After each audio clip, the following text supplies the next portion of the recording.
आपका स्वागत है। मैं रोशनी सिंह और आइए देखते हैं प्रमुख खबरें। सिंधी व्यापार महासंघ के पहल 2 मंजिला भवन में होगी व्यवस्था। योग्य चिकित्सक, स्वास्थ्य कर्मी देंगे सेवाएं। मरीजों को मिलेगा ब्रेकफास्ट, डिनर। 10 लाख की लागत से सभी वर्ग के लोगों के लिए तैयार होगा 20 बेड का कोविड सेंटर। मिलेगा निःशुल्क उपचार। 1 माह बाद सोमवार को मिली शहर को राहत, मौत का आंकड़ा रहा 0। राशन दुकानों में गरीब परिवारों को दिया जा रहा है 3 माह का निःशुल्क खाद्यान्न। गन्ने के रस व्यवसायी कर्ज लेकर खोलते हैं दुकान, किंतु कोरोना के भय से हो जाती हैं दुकानें बंद। मुख्यमंत्री ने अधिमान्य पत्रकारों को माना कोरोना वॉरियर्स। फील्ड पर कार्य कर रहे अनेक पत्रकारों पर नहीं अधिमान्यता। सरकार को निर्णय पर करना चाहिए विचार। और जहर खाकर महिला ने की आत्महत्या।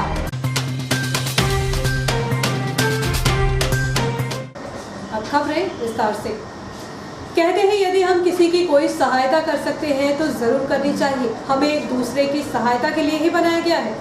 इसी सोच को लेकर सिंधी व्यापार महासंघ सिंधी समाज द्वारा शासकीय अस्पताल के नजदीक मेहानी परिवार की नवनिर्मित 2 मंजिला बिल्डिंग में सर्व सुविधायुक्त 20 बिस्तरों को कोविड सेंटर बनाया जाएगा, जिसे लेकर सिंधी व्यापार महासंघ के पदाधिकारियों ने कलेक्टर के नाम एसडीएम मदन सिंह रघुवंशी को सोमवार को रेस्ट हाउस पहुंचकर एक पत्र सौंपा, जिसके बाद एसडीएम शीघ्र ही पदाधिकारियों को अनुमति दिलाने की बात कही है।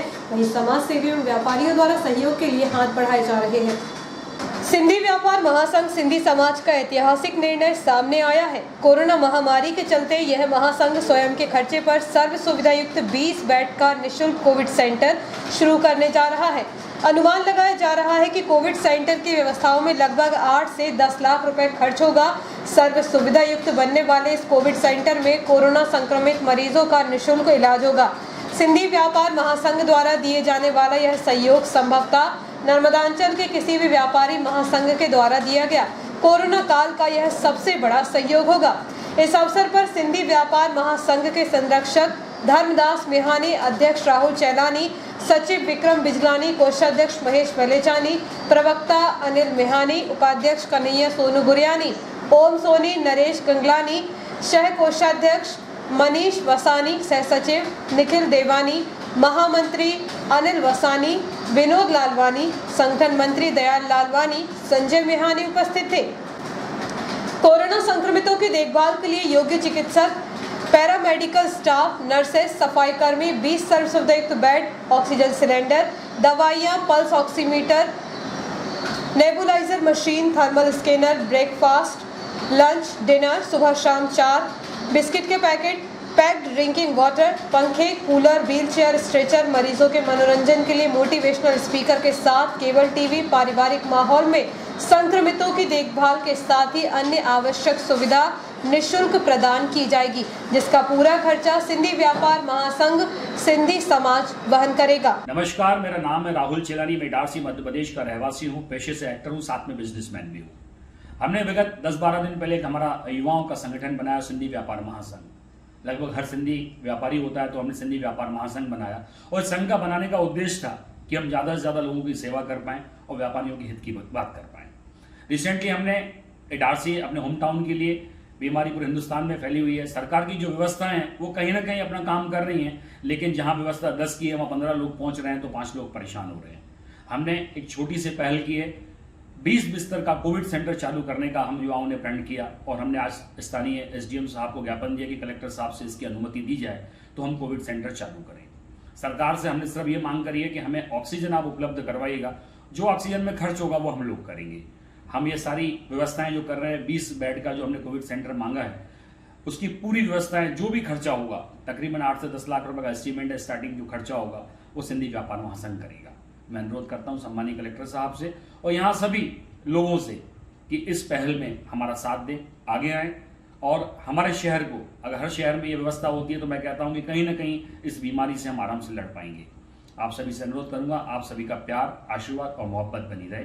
बहुत जल्दी हम कोशिश करते हैं 4 या 5 दिन में कोविड सेंटर शुरू हो जाए। हमारी तैयारियां जो हैं वो चरम पर हैं और जोर शोर से चल रही हैं, बस इंतजार है तो अनुमति का। अनुमति हमें जैसे मिलेगी हम इस वीडियो के माध्यम से, मीडिया के माध्यम से, सोशल मीडिया के माध्यम से उन लोगों तक पहुंचाएंगे जो कहीं ना कहीं परेशान हो रहे हैं और जिन्हें इलाज मिलने में देरी हो रही है और कई लोगों को बहुत परेशानी हो रही है। इस परेशानी से बचा जाए।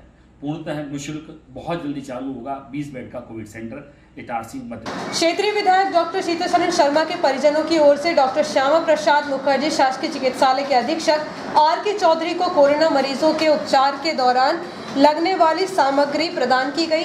कुछ दिनों पूर्व शर्मा परिवार द्वारा यह सामग्री देने की घोषणा की गई थी।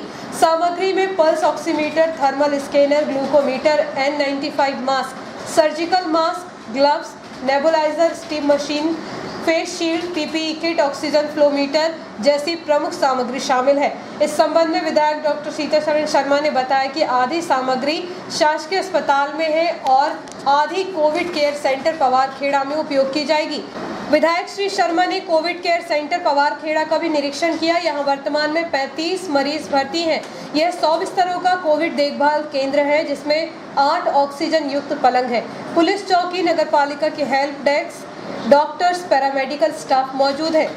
डॉक्टर श्यामा प्रसाद मुखर्जी शासकीय चिकित्सालय में पूर्व में पदस्थ रही स्वर्गीय आइलिन फिलिप्स स्टाफ नर्स की स्मृति में उनके भाई अल्बर्ट फिलिप्स द्वारा चिकित्सालय के अधीक्षक डॉक्टर राकेश चौधरी को रोगियों के लिए आवश्यक दवाइयां एवं उपकरण खरीदने हेतु 25,000 का चेक रोगी कल्याण समिति के नाम से दिया गया। इस दौरान अधीक्षक सहित उपस्थित चिकित्सकों ने श्री फिलिप्स का आभार व्यक्त किया। कोरोना काल में मददगारों के हाथ लगातार बढ़ते जा रहे हैं। पीड़ित मानव सेवा में एक अनुकरणीय पहल बुजुर्ग महिला ने की है। डॉक्टर श्यामा प्रसाद मुखर्जी शासकीय चिकित्सालय में पदस्थ डॉक्टर DJ ब्रह्मचारी की माताजी द्वारा अपनी पेंशन राशि में से 1000 ग्लव्स और 400 मास्क अपने डॉक्टर पुत्र के माध्यम से शासकीय अस्पताल को सौंपे गए। आवाम नगर स्थित पशुपति धाम मंदिर समिति के अध्यक्ष मेहरबान सिंह चौहान ने कोविड-19 महामारी की विषम परिस्थितियों को देखते हुए लड़ते हुए संक्रमितों के लिए 50,000 रुपए की राशि SDM मदन सिंह रघुवंशी को सौंपी है। श्री चौहान ने कहा कि इस राशि से संक्रमितों को लगने वाली आवश्यक सामग्री क्रय की जाएगी। इस अवसर पर आचार्य मधुसूदन महाराज, पप्पू पटेल, योगेश विश्वकर्मा एवं शशांक माल भी उपस्थित थे। कोरोना भयंकर जो कोरोना महामारी है इसमें प्रशासन की थोड़ी सी मदद के लिए हम लोग आगे आए हैं और ADM साहब से हमने मुलाकात कर उनको 50,000 रुपये की राशि ADM साहब को सौंपी है, जिसमें कि प्रशासन की तरफ से कोरोना महामारी के जो भी मरीज़ हैं वो जैसे चाहे उसको वैसे इस्तेमाल कर सकते हैं। लगभग 1 माह बाद सोमवार का ऐसा सुखद दिन रहा जहां शासकीय अस्पताल में भर्ती किसी भी मरीज की मौत नहीं हुई। हालांकि भर्ती मरीजों में 72 की हालत नाजुक है जिन्हें ऑक्सीजन सपोर्ट पर रखा गया है। वहीं आज 68 पॉजिटिव मरीज सामने आए हैं। कोरोना का संक्रमण कम नहीं हो रहा है। प्रतिदिन आधा सैकड़ा से अधिक मरीज पॉजिटिव आ रहे हैं। सोमवार को भी 68 नए संक्रमित मरीज सामने आए हैं। इनमें 48 रिपोर्ट भोपाल से आई है, वहीं 20 रिपोर्ट शासकीय अस्पताल में मिली है। बताया जा रहा है कि सोमवार को RT-PCR जांच के लिए 40 सैंपल लिए गए हैं। इसके अलावा 65 संदिग्धों के एंटीजन सैंपल हुए जिनकी जांच शासकीय अस्पताल में रैपिड किट से की गई। इनमें 20 मरीज पॉजिटिव आए हैं। आज की जांच में भी सैंपल देने आया हर तीसरे व्यक्ति की रिपोर्ट पॉजिटिव मिली है। पॉजिटिव मरीजों का आंकड़ा जरूर बढ़ रहा है लेकिन मौत का आंकड़ा अब कम होने लगा है। लगभग 1 माह बाद पहला दिन है जिस दिन शासकीय अस्पताल में भर्ती किसी भी संक्रमित एवं संदिग्ध की मौत नहीं हुई। हालांकि अस्पताल के आइसोलेशन और कोविड वार्ड फुल है जहां 78 मरीज भर्ती हैं। इनमें 72 मरीजों की हालत नाजुक होने से उन्हें ऑक्सीजन सपोर्ट पर रखा गया है। उक्त सभी मरीजों को सांस लेने में परेशानी हो रही है। कोरोना से मौत जरूर हो रही है लेकिन स्वस्थ होने का आंकड़ा भी बढ़ने लगा है। बीते 2 दिनों में जहां शासकीय अस्पताल में भर्ती 26 मरीज कोरोना से जंग लड़ते हुए उसे पराजित कर दिया, तो वहीं सोमवार को भी 3 मरीज स्वस्थ हुए हैं जिन्हें डिस्चार्ज किया गया। उनके घर पहुंचने से परिजनों में खुशी का माहौल देखा गया। शासकीय अस्पताल में कोरोना संदिग्धों की सैंपलिंग तो की जा रही है लेकिन जांच कराने के लिए संदिग्धों की इतनी भीड़ पहुंच रही है कि अधिकांश संदिग्धों का नंबर भी नहीं आ पाता, जिन्हें दूसरे दिन का कहकर वापस किया जा रहा है। ऐसे में संदिग्धों को परेशानी का सामना करना पड़ता है क्योंकि वह घंटों तक लाइन में खड़े रहते हैं। जब जांच नहीं होती है तो उन्हें निराश होकर वापस लौटना पड़ता है। सोमवार को भी जांच कराने के लिए 1.5 सैकड़ा संदिग्ध लाइन में खड़े थे लेकिन सैंपल नहीं होने से उन्हें निराश होकर लौटना पड़ा। बताया जा रहा है कि RT-PCR जांच एम्स भोपाल में होती है जहां कई जिलों के सैंपल जाते हैं, इसलिए वहां अधिक सैंपल लिए जा रहे हैं। इस संबंध में जब शासकीय अस्पताल अधीक्षक डॉक्टर आर.के. चौधरी से बातचीत की गई तो उन्होंने कहा कि सोमवार को किसी भी मरीज की मौत नहीं हुई, 3 स्वस्थ होकर अपने घर लौटे हैं। अस्पताल में भर्ती 72 मरीजों की हालत नाजुक होने से उन्हें ऑक्सीजन सपोर्ट पर रखा गया है। वर्तमान जनता कर्फ्यू के दौर में बीते कुछ दिनों से कोर्ट कचहरी भी बंद है। व्यवहार न्यायालय इटारसी के संपूर्ण प्रांगण में इन दिनों सन्नाटा पसरा हुआ है। न्यायाधीशों के साथ ही न वकील नजर आ रहे हैं और न पक्षकार। आखिर क्यों, देखिए इस खबर में। यह है जिले का दूसरा सबसे बड़ा अपर जिला सत्र न्यायालय इटारसी, जिसके विराट प्रांगण में व्यवहारिक न्यायालय भी है। इसी से लगे हुए तहसील एवं एसडीएम कोर्ट भी है, जहां आम जनता जीवन से जुड़े अनेक व्यवहारिक कार्यों के कागजी दस्तावेज बनवाने आती है, तो फरियादी न्याय की गुहार लगाने और अपराधियों को यहां लाया जाता है, इसके अपराध की कानूनन सजा सुनाने के लिए। इटारसी अनुविभाग के अंतर्गत आने वाली संपूर्ण शहरी एवं ग्रामीण क्षेत्र की करीब 5 लाख की आबादी पर यह एकमात्र प्रांगण है जहां फौजदारी एवं दीवानी सभी प्रकार के काम होते हैं, जिसके कारण इस प्रांगण में प्रतिदिन 100 से अधिक वकील एवं 500 से अधिक मुवक्किलों की चहल पहल बनी रहती है। लेकिन विडंबना है कि इन दिनों इस संपूर्ण परिसर में सन्नाटा पसरा हुआ है। वकीलों की टेबल धूल खा रही है, कैंटीन बंद पड़ी है। वह जिस वट वृक्ष की छांव में न्याय की आस लगाए फरियादी बैठते थे, वहां भी घोर वीरानगी नजर आती है।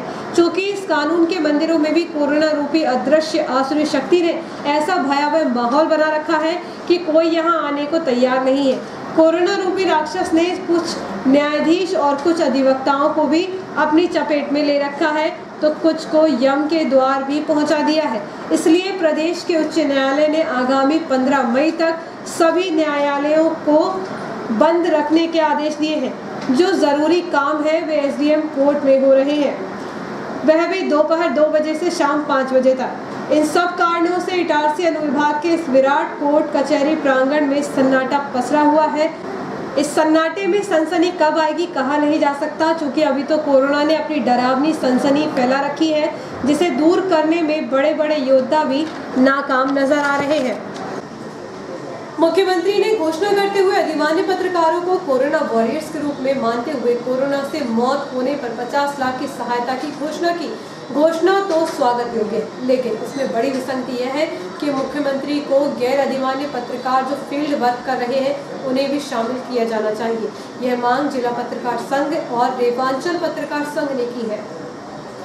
मुख्यमंत्री ने घोषणा करते हुए अधिमान्य पत्रकारों को कोरोना वॉरियर्स के रूप में मानते हुए कोरोना से मौत होने पर 50 लाख की सहायता की घोषणा की। घोषणा तो स्वागत योग्य है, लेकिन इसमें बड़ी विसंगति यह है कि ऐसे कई तथाकथित पत्रकार इटारसी शहर में मिल जाएंगे जिन्होंने सत्ता सुख के लालच में जोड़ तोड़ कर अधिमान्यता हासिल कर ली और अपने अपने घरों में दुबके बैठे हैं। वहीं ऐसे कई दैनिक अखबार एवं इलेक्ट्रॉनिक मीडिया के रिपोर्टर हैं जो कारणवश अधिमान्यता प्राप्त नहीं कर सके, लेकिन दिन भर फील्ड पर रहकर पिछले 2 वर्षों से ग्राउंड रिपोर्ट बना रहे हैं। मुख्यमंत्री को इस दिशा में विचार करना चाहिए कि कौन पत्रकार फील्ड पर कार्य कर रहा है और कौन नहीं। होशंगाबाद जिला पत्रकार संघ के अध्यक्ष प्रमोद पगारे ने प्रदेश के मुख्यमंत्री शिवराज सिंह चौहान का आभार व्यक्त किया। 22 मार्च 2020 से आज तक कई महत्वपूर्ण पत्रकारों को देश ने खो दिया है।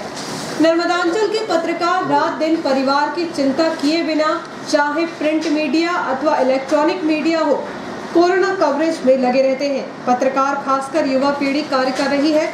मुख्यमंत्री श्री चौहान ने राज्य के अधिमान्यता प्राप्त पत्रकारों को कोरोना वॉरियर्स के रूप में चिन्हित करते हुए घोषणा की है कि 50 लाख रुपए प्रत्येक पत्रकार के परिवार को मिलेगा जिसकी कोरोना महामारी के कारण मौत होगी। प्रमोद पगारे ने मुख्यमंत्री से अनुरोध किया है कि जो पत्रकार अधिमान्यता प्राप्त नहीं है उनके बारे में राज्य सरकार को कोई निर्णय लेना चाहिए, ताकि वे पत्रकार जो रात दिन मेहनत कर रहे हैं भले ही अधिमान्यता प्राप्त न हो, परंतु उनमें से किसी की मृत्यु होने पर अथवा गंभीर रूप से बीमार होने पर शासन को उनको भी अनुदान देना चाहिए। जिस तरह की अधिमान्यता प्राप्त पत्रकारों के संबंध में स्पष्ट है कि वह अपराधी नहीं होना चाहिए, थाने में इसका रिकॉर्ड नहीं होना चाहिए, सभ्य नागरिक होना चाहिए, वही स्थिति गैर अधिमान्य पत्रकारों के संबंध में भी लागू की जा सकती है, परंतु न्याय सबको मिले, ऐसा निवेदन मुख्यमंत्री शिवराज सिंह चौहान से है। श्री पगारे ने कहा कि मुझे उम्मीद है कि हमारे नर्मदांचल के गौरव मुख्यमंत्री शिवराज सिंह चौहान निश्चित ही इस दिशा में ठोस कार्यवाही करेंगे। प्रदेश के मुख्यमंत्री शिवराज सिंह चौहान के द्वारा कोरोना महामारी के दौरान अधिमान्य पत्रकारों को ही फ्रंटलाइन वर्कर का दर्जा दिया है। मुख्यमंत्री शिवराज सिंह क्या सिर्फ अधिमान्यता प्राप्त पत्रकारों को ही क्यों फ्रंटलाइन वर्कर मानकर चल रहे हैं? क्या और लोग पत्रकार नहीं है? रेवांचल पत्रकार संघ मध्य प्रदेश के संस्थापक अध्यक्ष पत्रकार विनय मालवीय सहित समस्त पदाधिकारियों के द्वारा प्रदेश के मुख्यमंत्री शिवराज सिंह चौहान से पुरजोर मांग करते हैं कि प्रदेश के समस्त पत्रकारों को कोरोना फ्रंटलाइन वर्कर माना जाए, जिससे मीडिया जगत के हमारे साथी किसी प्रकार से अपने आप को जलील महसूस न कर सके। सीएम श्री चौहान तत्काल निर्णय लेते हुए सभी पत्रकारों के हित में एक समान रूप से निर्णय करें ताकि पत्रकारों के बीच किसी प्रकार की भ्रांतियां उत्पन्न न हो सके। रेवांचल पत्रकार संघ मध्य प्रदेश इस संबंध में प्रदेश की भाजपा सरकार से एवं मुख्यमंत्री शिवराज सिंह चौहान से अपील करता है कि कोरोना फ्रंटलाइन पत्रकारों के बीच आई अधिमान्यता की रेखा को तत्काल खत्म कर जनसंपर्क से सूची प्राप्त कर प्रदेश के समस्त पत्रकारों को फ्रंटलाइन वर्कर घोषित किया जाए एवं शासन स्तर से उन्हें मिलने वाली समस्त सुविधाएं दिलाई जाएं। कोरोना महामारी की मार जिंदगी के साथ आर्थिक संकट पर भी पड़ रही है। ऐसा संकट पिछले 2 वर्षों से गन्ने के रसवालों पर पड़ रहा है, जो कि करीबन 3 दर्जन व्यवसायी लाखों रुपए के कर्ज में आ चुके हैं। कोरोना महामारी का प्रकोप पिछले 2 वर्षों से आम नागरिक झेल रहे हैं। जनमानस कांप रहा है। इसके साथ ही पिछले 2 वर्षों से लोग आर्थिक बोझ के चलते परेशान हो रहे हैं। ऐसे व्यवसायी अधिक परेशान हैं जो सीजनल व्यवसाय करते हैं।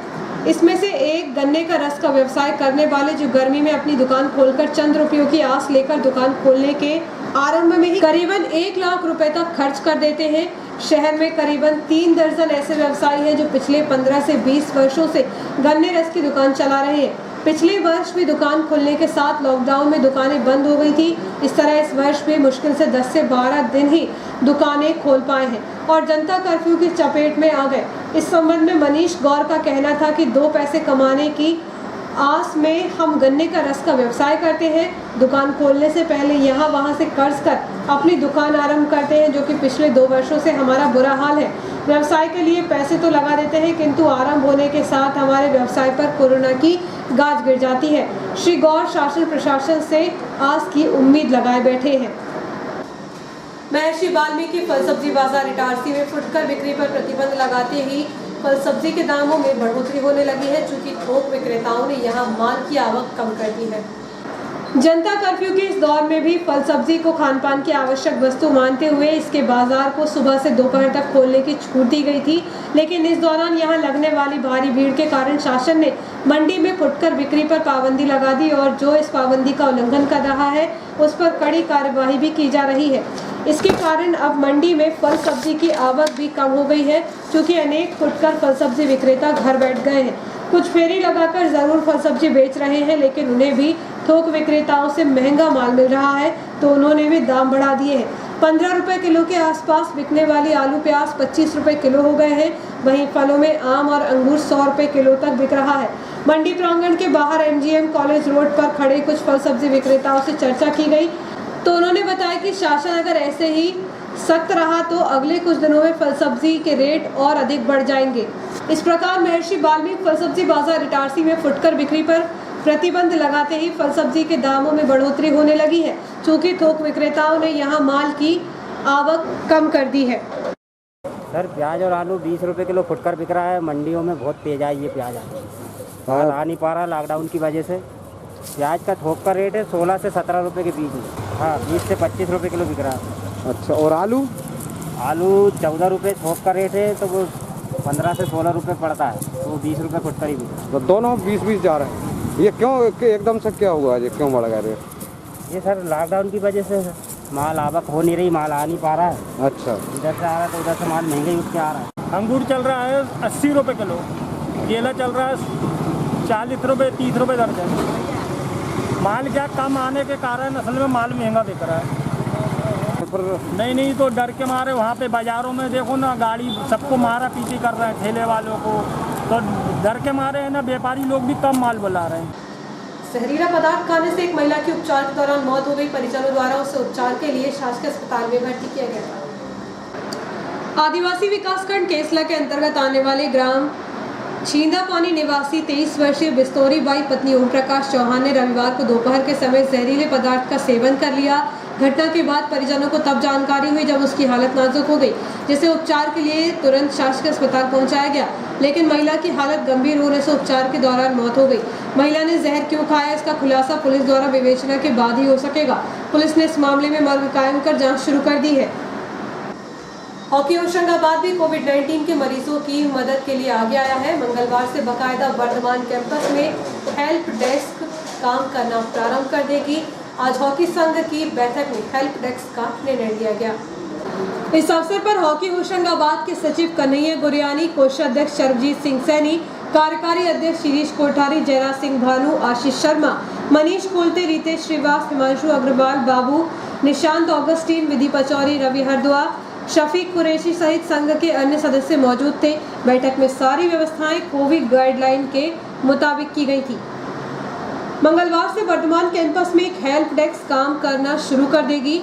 हेल्प डेस्क में हॉकी संघ के 3-3 सदस्य 4 घंटे से या 3 घंटे की 4 शिफ्ट में अपनी ड्यूटी देंगे। 4 हेल्पलाइन नंबर जारी किए जा रहे हैं जिन पर पेशेंट फोन लगा सकते हैं। इस हेल्प डेस्क का उद्देश्य यह रहेगा कि जिन पेशेंट को अस्पताल या कोविड देखभाल केंद्र में बेड की ज़रूरत है, उन्हें शहर में किस हॉस्पिटल में कितने बेड उपलब्ध है उसकी जानकारी उपलब्ध करवाएंगे। एम्बुलेंस कितनी, कहां पर संचालित हो रही है और किसकी वास्तविक स्थिति कहां पर है उसकी जानकारी पेशेंट को दी जाएगी और डिमांड करने पर एम्बुलेंस वहां पर पहुंचाई जाएगी। आंगनवाड़ी कार्यकर्ताओं के साथ मिलकर जो लोग होम आइसोलेट हैं उन्हें मेडिकल किट उनके घर पर पहुंचाई जाएगी। इसी प्रकार विजिट बेसिस पर कंपाउंडर व टेक्नीशियन भी पेशेंट के घर के लिए उपलब्ध करवाए जाएंगे। निःशुल्क व सशुल्क भोजन व्यवस्था, घर पहुंच सेवा उन पेशेंट के लिए की जाएगी जो घर पर आइसोलेट है। इसी प्रकार से प्रत्येक दिवस जो पेशेंट घर पर आइसोलेट है उनका मनोबल बढ़ाने के लिए नियमित रूप से उन्हें प्रोत्साहित किया जाएगा और वह किस प्रकार से सकुशल इस बीमारी से बाहर आ सकते हैं इसके लिए उनका मनोबल बढ़ाया जाएगा। हॉकी होशंगाबाद ने हेल्पलाइन नंबर जारी किए हैं। कोविड मरीज या उनके परिजन मोबाइल नंबर 8305784208 881777 33776 8305760080 पर संपर्क कर सकते हैं।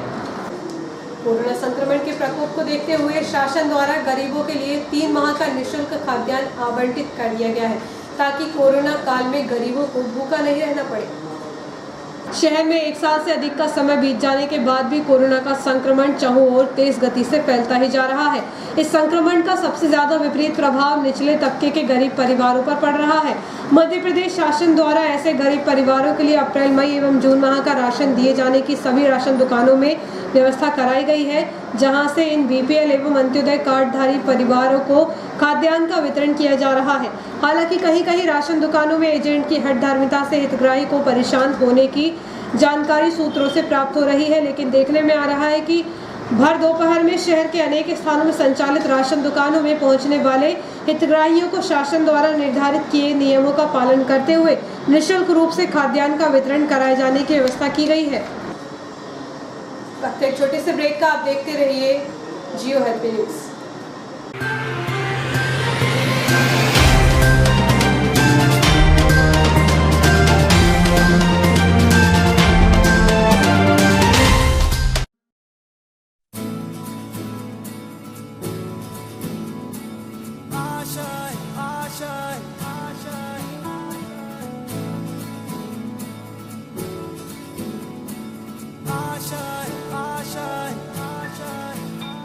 कुछ पाने की हो आस आस, कोई अरमा हो जो खास खास आशाएं, हर कोशिश में हो बार बार, करे दरियाओं को आर पार आशाएं, तूफानों को चीर के मंजिलों को छीन ले आशाएं, हिले दिल की उम्मीदें हंसे दिल की अब मुझ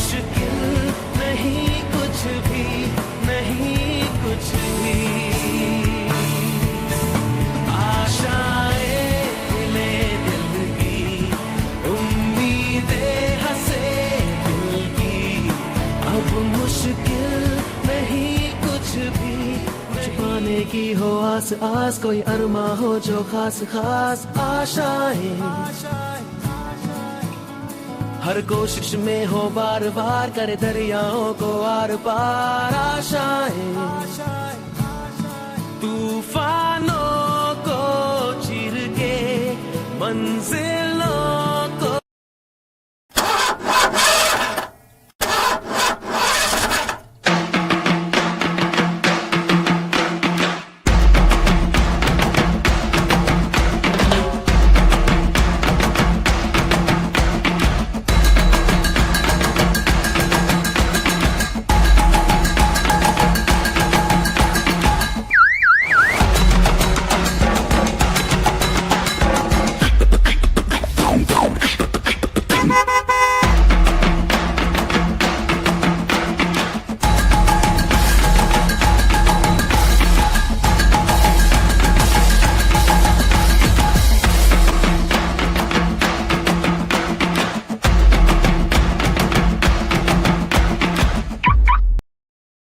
ज्यादा बचपन से ही हमें ज्यादा कैसे मिले, इसे जांचने और परखने की समझ होती है, और इसी जांच और परख से हमें मिलता है फायदा।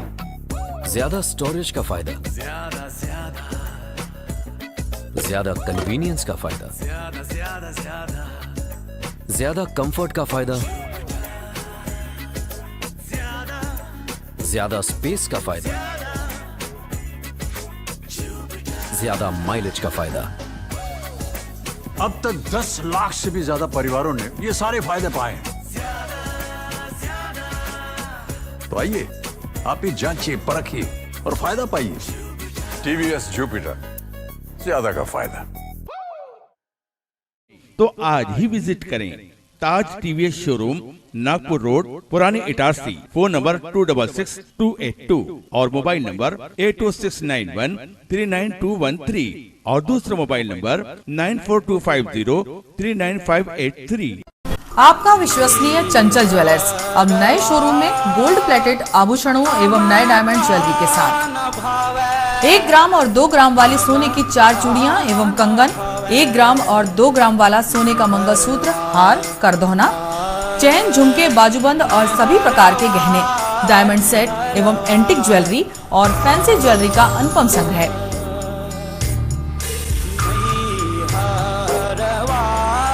दुल्हन सेट किराए पर उपलब्ध है। 1 ग्राम और 2 ग्राम की हर खरीदी पर निश्चित उपहार पाएं। 1 ग्राम ज्वेलरी मात्र 2000 रुपए में, 2 ग्राम ज्वेलरी मात्र 4000 रुपए में, 3 ग्राम ज्वेलरी मात्र 6000 रुपए में, 4 ग्राम ज्वेलरी 8000 रुपए में, 5 ग्राम ज्वेलरी मात्र 10,000 रुपए में। हमारा नवीन पता है चंचल jewellers, Guru Nanak complex, Bharat talkies road, Itarsi.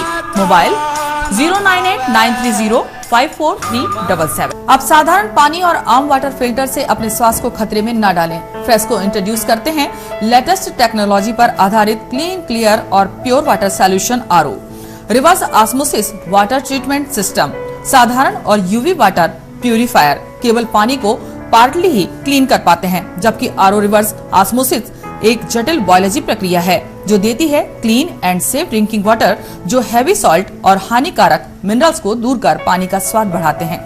High blood pressure, kidney में स्टोन, डाइजेशन और गैस्ट्रिक प्रॉब्लम को दूर रखती है। बोरवेल के पानी और साधारण जल प्रदाय के पानी को प्रोसेस कर प्योर क्वालिटी ड्रिंकिंग वाटर बनाती है। इनमें किसी तरह का कोई केमिकल उपयोग नहीं होता। तो अब जल ही जीवन नहीं बल्कि प्योर क्लीन वाटर है तो जीवन है। अधिक जानकारी के लिए संपर्क करें Rajat Mishra, centre point sales, authorised service centre, 9 convent school road, near HP gas agency, Itarsi. 07572404747।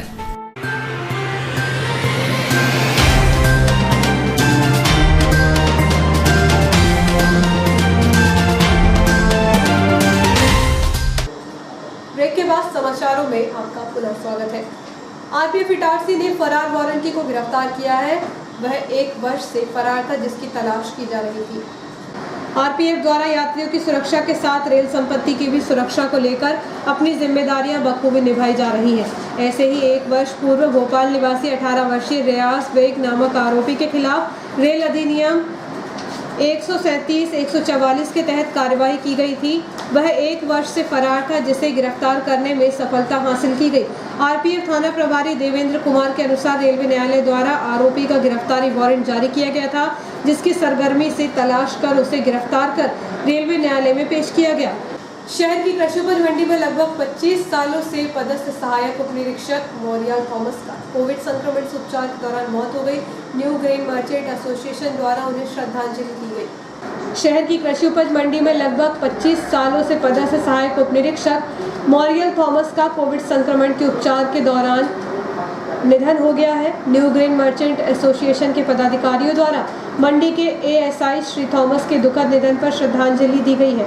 इसके साथ ही न्यू ग्रेन मर्चेंट एसोसिएशन के संरक्षक महेश अग्रवाल एवं अध्यक्ष नवीन शर्मा द्वारा वरिष्ठालय कृषि उपज मंडी बोर्ड भोपाल संचालक एवं उप संचालक को कृषि मंत्री कमल पटेल द्वारा की घोषणा के अनुरूप मृतक कर्मचारी स्वर्गीय मोरियल थॉमस के परिजनों का 25 लाख रुपए की राशि की सहायता प्रदान किए जाने की मांग की गई है।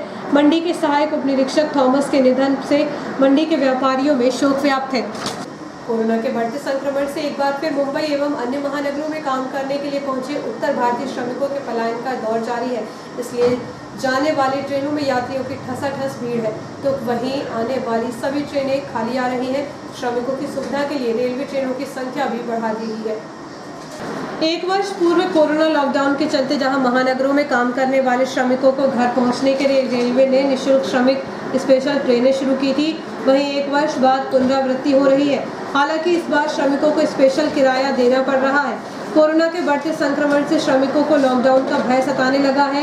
यही वजह है कि महाराष्ट्र और सूरत से आने वाली ट्रेनों में यात्रियों की जमकर भीड़ चल रही है, जहां वेटिंग टिकट वाले भी यात्रा कर रहे हैं। ट्रेनों में बैठने की जगह नहीं मिलने से खड़े होकर यात्रा करने के लिए मजबूर हैं। हालांकि यात्रियों की बढ़ती संख्या को देखते हुए रेलवे और स्पेशल ट्रेनों की संख्या बढ़ा रही है।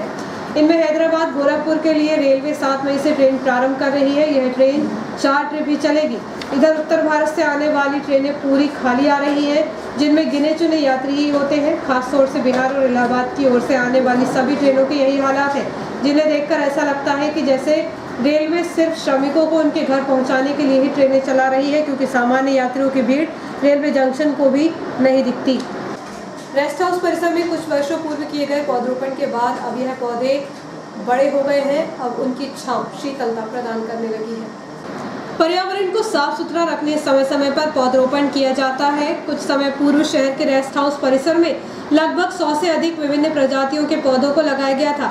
वर्तमान में शहर में स्थित करीब 100 साल पुराने रेस्ट हाउस परिसर में हरे भरे छोटे और बड़े पौधों से वातावरण सुहावना लग रहा है। पर्यावरण को स्वच्छ साफ रखने के लिए अधिक से अधिक पौधों को लगाया जाए। शायद इसी बात को ध्यान में रखते हुए हरियाली महोत्सव के दौरान विभिन्न प्रजातियों के छायादार एवं फलदार पौधों को करीब 100 की संख्या में रेस्ट हाउस परिसर में रोपित किया गया था। इसके साथ ही कर्मचारियों द्वारा इन रोपित किए पौधों की देखभाल की जाने की वजह से परिसर में वर्तमान में पुराने एवं नए करीब 1 सैकड़ा पेड़ पौधों से वातावरण स्वच्छ एवं साफ बनता जा रहा है। और आइए देखते हैं प्रमुख खबरें एक बार फिर।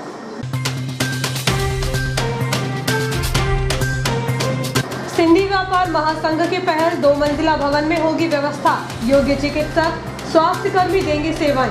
मरीजों को मिलेगा ब्रेकफास्ट डिनर। 10 लाख की लागत से सभी वर्ग के लोगों के लिए तैयार होगा 20 बेड का कोविड सेंटर।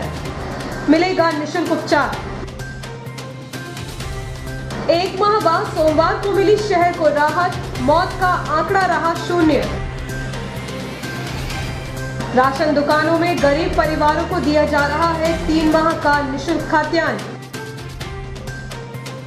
गन्ने के रस व्यवसायी कर्ज लेकर खोलते हैं दुकान, किंतु कोरोना के भय से हो जाती हैं दुकानें बंद। मुख्यमंत्री ने अधिमान्य पत्रकारों को माना कोरोना वॉरियर्स। फील्ड पर कार्य कर रहे अनेक पत्रकारों पर नहीं अधिमान्यता। सरकार को निर्णय पर करना चाहिए विचार। और जहर खाकर महिला ने की आत्महत्या।